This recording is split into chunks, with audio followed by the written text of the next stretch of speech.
At least 3 people, including a father and son, are believed to have been killed in an Israeli airstrike in Gaza's southern city of Khan Yunis.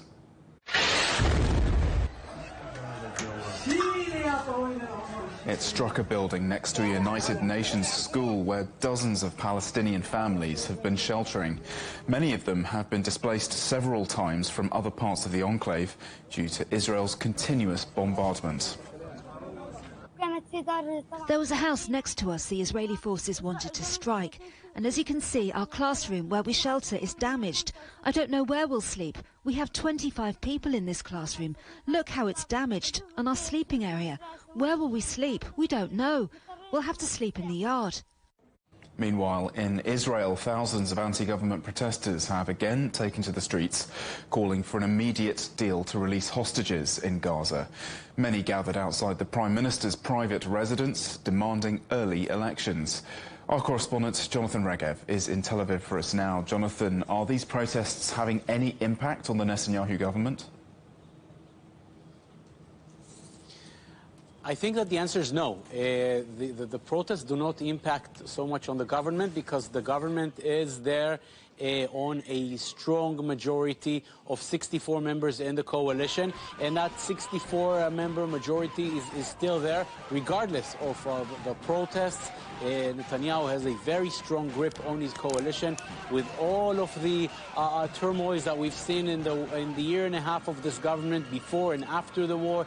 The grip that he has on that coalition is still standing, and therefore as big as the protests may be, for the government to fall down, for this to happen, it has to happen through a motion in the Israeli parliament, the Knesset, to which at least 61 members will vote for it.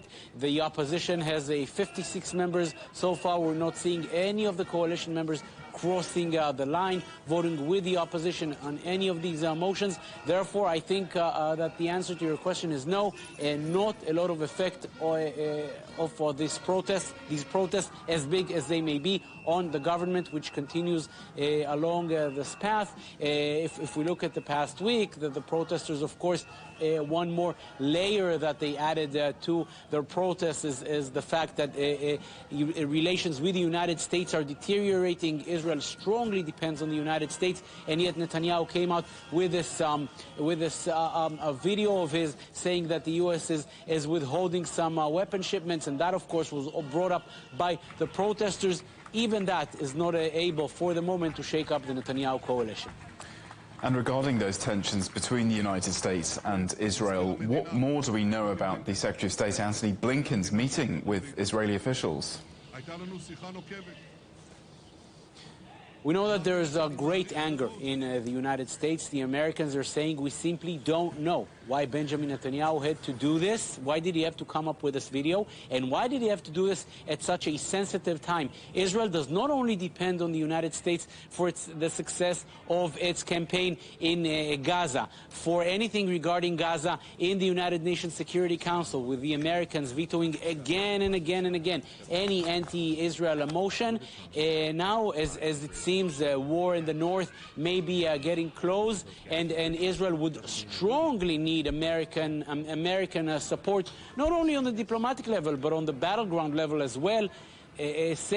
Coming out with such a video at this sensitive time, say the Americans, we simply don't understand why it happened, especially due to the fact that there's nothing to it. The Americans are unaware of any shipments that are delayed to Israel, and such a video at any time, and especially at this time, is simply a wrong thing to do. Great anger in Washington regarding this video. Jonathan Regev in Tel Aviv, many thanks.